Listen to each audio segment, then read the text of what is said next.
going to talk is about plan evaluation in breast radiotherapy.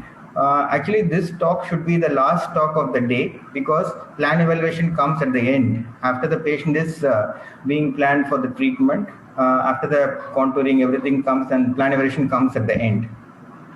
So basically during this talk, what you're going to do is we are going to see the steps, how we can decide whether a plan is the good plan or a bad plan or an ugly plan which we need to reject. What I will cover in this lecture would be about plan evaluation in external beam RT for breast cancer. I will not be covering about the indication for RT, what technique to choose, what schedule to choose, how to evaluate a brachy plan or an intra-op RT plan. I will restrict my talk only to external beam RT for breast cancer. So radiotherapy, it is a chain of events. So it starts with the time once you decide a patient whether the patient is requiring radiotherapy or not. Once the patient is decided for radiotherapy, then the patient goes for a process called simulation, where you position the patient with an appropriate immobilization and you acquire a scan, planning scan that's called as, and then the oncologist contours, target volume delineation happens, then the physicist plans, and then the oncologist again evaluates the plan. So this is almost in the center of the chain of events which take place, and it provides an opportunity for the oncologist to see whether whatever steps has happened so far is correct and the steps that are going to happen after this can be properly titrated. After the plan evaluation is done, then the physicist will be transferring the images to the treatment system for treatment, and then you verify the position using an imaging system, and then you deliver the treatment. How we do the plan evaluation is, you choose the best among various plans. You see multiple parameters like how the target is covered, how the OIR is spread, what is the isodose, what is the DVH, how it looks for the target and the critical organs, whether there's a hot spot there or a cold spot there, how is the indices, that is the conformity index and the homogeneity index, and what is the clinical relevance. We'll go through this one by one. So coming to a clinician perspective, in the radiotherapy decision making, what you do is you decide whether the dose that the target receives is adequate and the OIR dose that the normal tissues get is as low as reasonably achievable. Sometimes you have to have a balance between both of them such that you tend to either underdose the OIR, underdose the target at some critical structure so that you can restrict the dose to the OIR, or sometimes you say like the OIR is not that critical, you can give slightly higher dose and give more dose to the target. So this depends upon the disease that is being treated, what is the natural history of the disease, and what are the OIRs in the treatment volume vicinity. And we also need to take care of the radiation physics principles, that is what is the dose distribution, how the beams are placed, what are the limitations to place the beam. Then finally, the oncologist has to take a decision whether to accept the plan and say yes or no. So going before the plan evaluation, something about pre-simulation. Pre-simulation is also very important in plan evaluation because you need to carefully see the pre-treatment image evaluation to see whether there is any imaging features of nodal disease status, which might help you to find out whether the volume that is being treated is significant, is appropriate or not.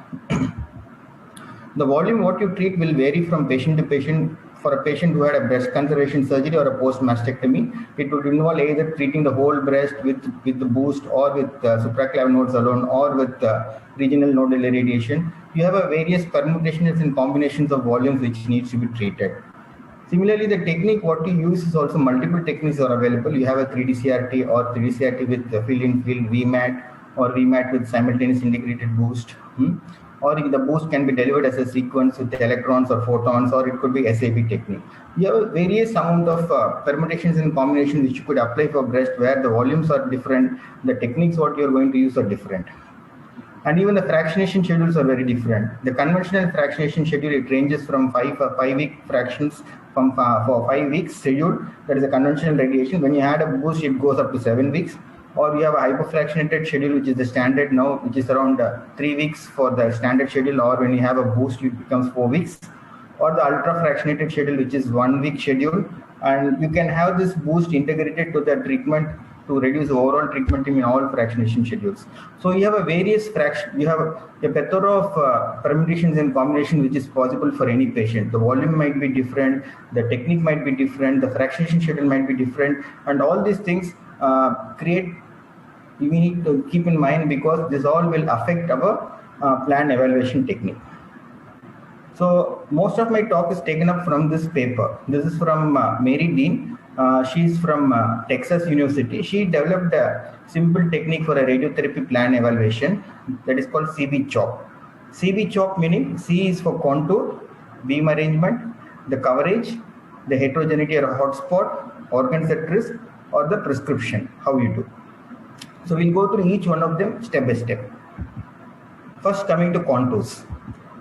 So when you go to evaluate a plan, first you take an opportunity to see the contour, whether you are seeing the correct patient, whether the scan what you're seeing is a correct CT scan, and whether the immobilization used is a correct immobilization device. And you need to collect all the data and details prior to the contouring itself. You check what protocol you're using for contour, whether if it's on a clinical trial, you see what atlas you're trying to use it. And always make sure that the body contour is perfectly fitting to the body of the patient. Most of the time, body contour is created by the auto contouring software present in the treatment planning system. So sometimes when there is an air cavity or something, it puts the body contour inside the air cavity also. Usually the lungs, when you put an auto contour, lungs also will be generated as a body. So we need to make sure that's not there and then try to delete it off. And also take the opportunity to see whether the surgical scar, the breast is wired, which will help us to enable and visualize them on the planning scan. This is important because you might need to cover the surgical scar with a margin for post-mastectomy RT. And also you need to check whether the targets and wires are all contoured, whether all the targets are contoured, all the wires are contoured. It is preferably better to have a template created into the system so that we don't miss any wires. Most of the time what happens is wires are accounted for and contoured by some other junior persons whom you allot to them. Sometimes they might forget to contour. And another times we might also think that this wire is not very important, but finally during the plan evaluation you find that some isodose lines will spill into the wire, which we thought it is not at risk. This is also an opportunity to check whether the expansion margins from GTV to CTV to PTV is given appropriately, even though that doesn't hold good for breast cancer. So for contouring, there are various guidelines which are available. You might need to follow a system whereby you get standardized with one protocol and try to follow the same. The four commonly used protocols are the RTOG protocol, ESTRO protocol, and the RADCOM protocol, and the PET Labrador protocol by the Australian group, Trans Radiation Oncology group. So most of these contouring protocols have differences, minor differences. Most of the differences are in the contouring of the supraclavian and axillary nodes, and sometimes you can see that the IMC contouring here. If you see, some groups advocate only up to 3 intercostal space, and some group advise up to 4 intercostal space, and some groups advise the treatment of the posterior cervical nodes and some doesn't do. And even for the supraclavicular node, some group advise you to keep medial to keep lateral to the vessels, and some group advise you to include the vessels. So you need to find a mid path between all the groups, and you need to have a standardized protocol for contouring in your institute and try to follow the same for all patients so that you will have a common platform to evaluate them at a later time.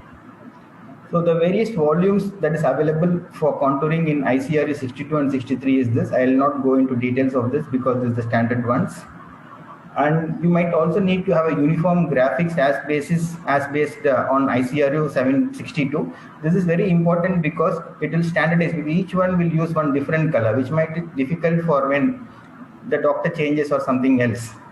Usually red is given for the tumor, that is the gross tumor volume, or the microscopic disease, that is the CTV. ITV and PTV is the planning tumor volume. And for OARs it is green, and for PRV it is light green, and any landmark or scar you mark it with black. I'll just keep this slide on the ICRU part. And the last part of the contouring is the reviewing the volumes. This is very important because a lot of the contouring process takes part between multiple clinicians, and we need to account on all the wires and the targets, and usually it should be present by a separate oncologist. And it's always better if you have your volumes checked by one another oncologist who is not involved with the patient. It is also like a peer review, and this is a standard in most of the countries abroad. What they do is they have a peer review audit tool by which you can check whether your contour is adequate and it meets the standard. Coming to the next part, that is beam arrangement, B of the CHOP. So we need to be important to see how many beams are placed. If it is a palliative case, we might need to try to reduce the number of beams so that the patient spends less time on the couch. If it is a curative treatment, then it's worth that you spend more time. And the beam selection, it should be having a good, you should select a beam such that the entry, exit, collimation, everything is appropriate and reasonable. And it should be in such a way that the beam traverses through normal lung tissue. So this is the reason why for breast, we use a tangential field rather than a direct APPA field, because if you put a APPA field, the posterior beam will be traversing to a long distance through the lungs and then reach the chest wall. But if the tangential beam, if you see, you will be traversing towards a minimal normal tissue. That is the basis for using a tangential beam for breast cancer. And you should also have a technique which helps you to achieve the target a good dose, at the same time giving OA as a minimum dose to the thing. Always you need to prefer techniques which have less low dose volumes. So preferably a DIBH technique for a left-sided breast cancer will definitely help you to reduce the dose to the lungs and the heart. And you should also know when to use a combination of technique, complex plan. Sometimes you can have a combination of 3D-CRT plus VMAT. And coming to the beam geometry, you might need to always check the MLC so that you can see whether the planned OARs are avoided properly, and then the OARs are shielded properly if it is not possible to avoid it, and you have to see whether the target volume, what you're doing, is fully in the treatment field or not. So how to do this? You have BEVs, RAVs and topograms. You can make use of them.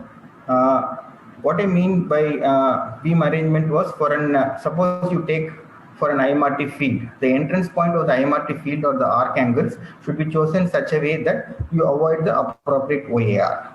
And similarly, the treatment time also, you should try to realize that the number of beams will increase the treatment time. So beam side view meaning it is the observer's viewing point is at the source of the radiation, looking at the axis of the radiation beam. So if you see, this is the supraclavicular field and this is the chest wall field on the medial tangent and the lateral tangent. It helps us to see the geometric coverage of the target volume by the beam and whether the shielding and MLC is good. And it also helps us to identify the best gantry angle, best collimator angle and the best couch angle to irradiate the target and avoid the adjacent normal structures by interactively moving the patient and the treatment beam. So this is the most critical step for planning in breast cancer, because if you choose the angle wrong, the whole plan is not going to work out properly. The second one is the room side view. The room side view provides a viewing point which is simulating any orbital location within the treatment point. So it helps us to see the overall treatment technique in a better view. It also helps us to visualize the geometry and the isocenter where it is located in the patient. So these two views will help you to see whether the beams are placed appropriately. So here if you see this beam, it is placed in such a way that some part of the target is not getting covered. At the same time, the wire, the heart is coming in the treatment field. So this is not a good beam arrangement. So you can see here, you can see that the target is fully covered and the heart is fully shielded. There is a IMC field here. That's why I think these leaves are opened here. I think that's not highlighted in this slide.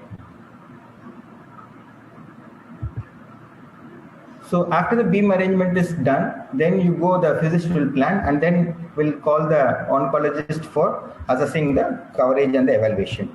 So in the coverage thing, our goal should be in such a way that the prescription dose conforms to the target volume. The normal tissues are not excessively irradiated. PTV gets a uniform dose and the dose to the OAR does not exceed the tolerance value. These are the general principles of plan evaluation for any case.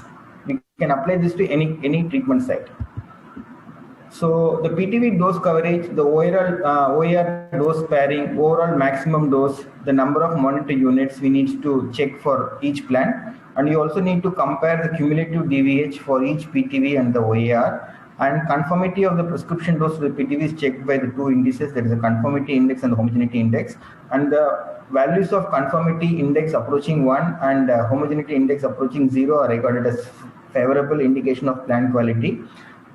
This value can be automatically generated by the planning system.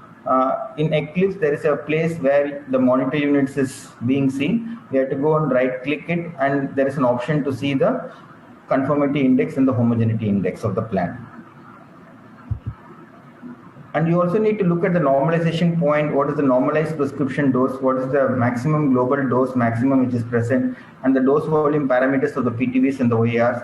And you need to, most important thing is about the sum of the phase-wise plan. Suppose you have a phase 1 and a phase 2 plan. In breast, what happens is you might have a whole breast plan followed by a breast boost. So you might need to sum up both the plans and then see the OAR dose.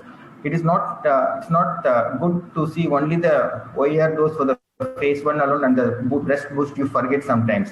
So that makes a lot of difference for the patient. It's always necessary to have the both phases to be summed up at the beginning itself. So it's always necessary to plan the phase 1 and the phase 2 plan and check the OAR dose and then approve both the plans.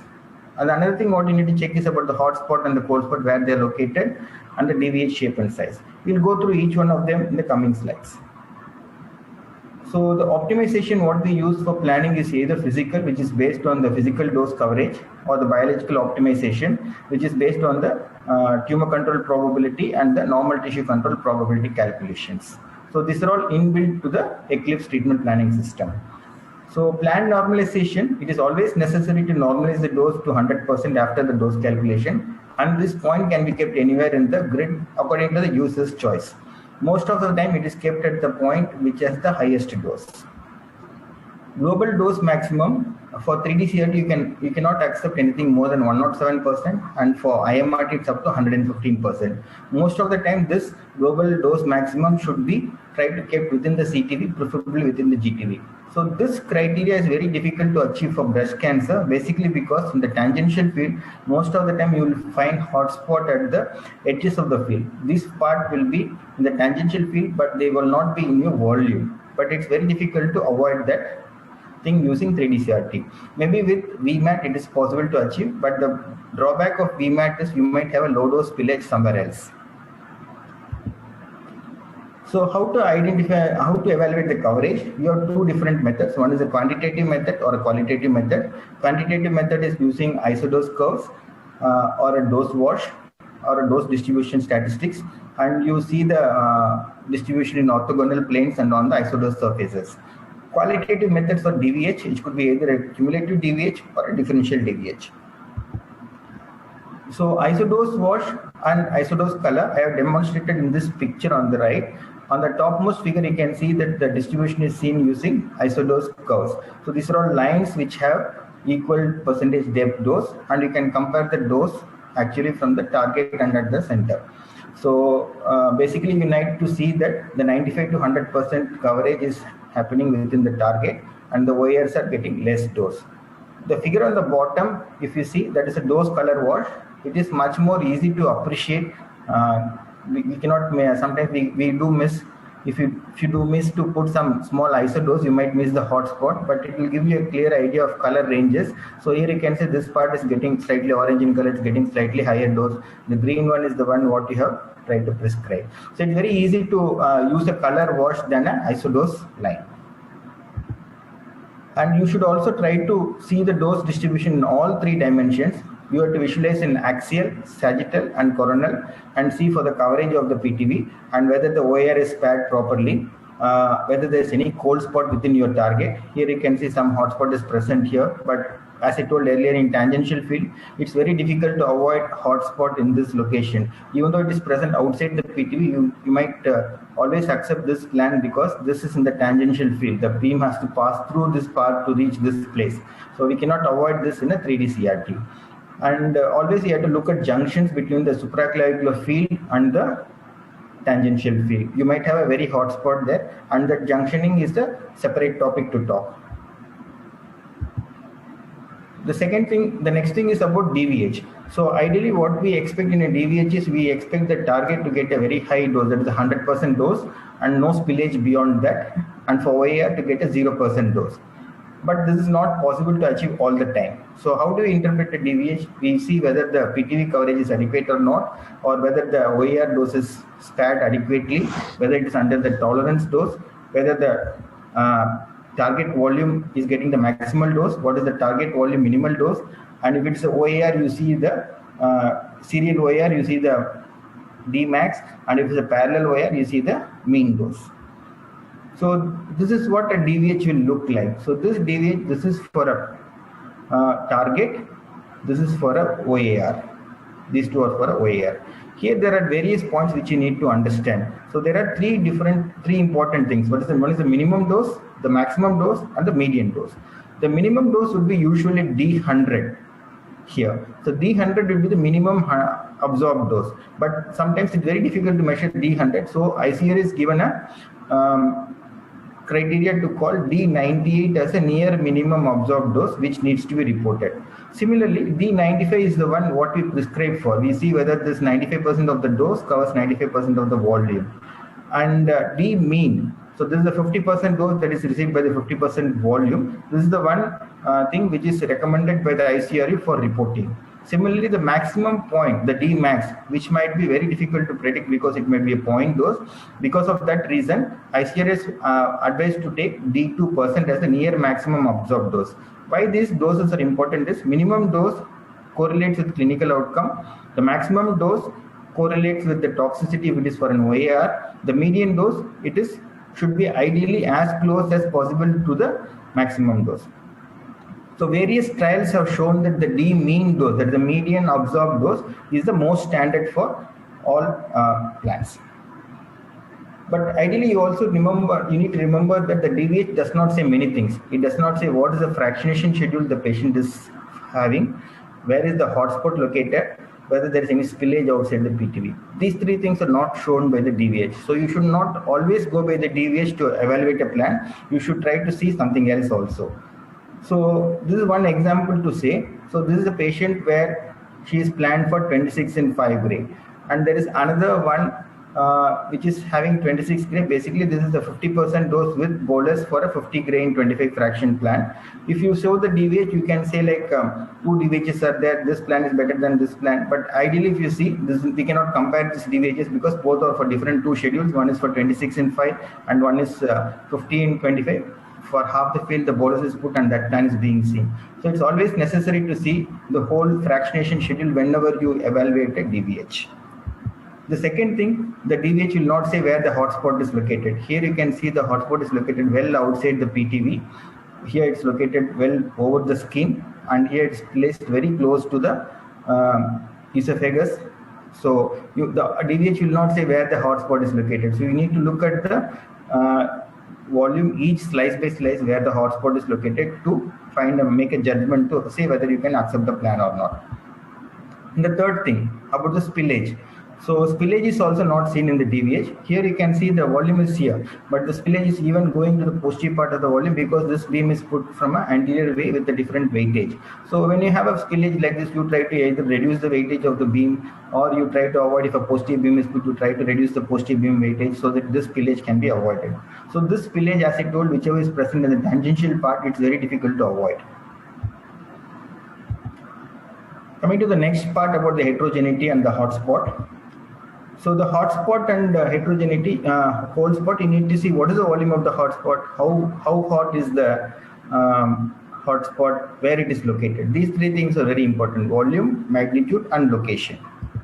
So the hotspot at the peripheral of the PTV near the OAR should be avoided. Volume, according to ICRA 50, there should be no hotspot outside the PTV. Hotspot, whenever it is located within the PTV, it should be less than 107 of the prescription dose. Where it should be located? It should be located within the PTV, preferably within the GTV. Sometimes when you are using a differential technique like an APBA for breast cancer, you allow a hotspot of up to 120%. If you are using a SBRT technique, you are allowed to have a hotspot up to 140%. For the cold spot, ideally there should be no cold spot present. PTV should not have any cold spot within the volume. ICRU 50 says the PTV should be completely covered by 95%, which is the minimum isodose that needs to be covered. But always this is not achievable in breast cancer because at the boundary of the lung with the air, what happens is there is a calculation error or something which happens in the planning system, which always sometimes it creates a under coverage or a over coverage there. So what we can accept is, we can accept a dose distribution of 5 to 7% more than the prescribed dose, and 5% less than the prescribed dose. That is 95% to 107% is the one which could accept. So for breast cancer, you try to keep it to less than or minus 10%, that is 90% to 110% of the coverage. For 3D-CRT IMRT, whenever you prefer that priority is your conformity of the plan, so then you should be ready to accept the increased inhomogeneity. If your priority is homogeneity, you have to accept the decreased conformity. Both of them, it is not possible to achieve. That you should clearly understand in your mind. If you want more conformal plan, it will be more inhomogeneous. If you want a more homogeneous plan, then you will have a decreased conformity. So this is the one which you have to make a clinical judgment and decide whether you want a conformal plan or a homogeneous plan. In breast cancer, most of the time you prefer for a homogeneous plan rather than a conformal plan, because if you go for a conformal plan, it causes a lot of inhomogeneity and a lot of hotspots within the region, which is very difficult to reduce. Coming to the next part, organs at risk. Organs at risk, when you contour the organs at risk, you need to contour the PRVs also. The relevant OARs in breast cancer would be basically the lungs, the spinal cord, the heart, and the brachial plexus. And sometimes you can draw the head of the humerus also for a guideline. So the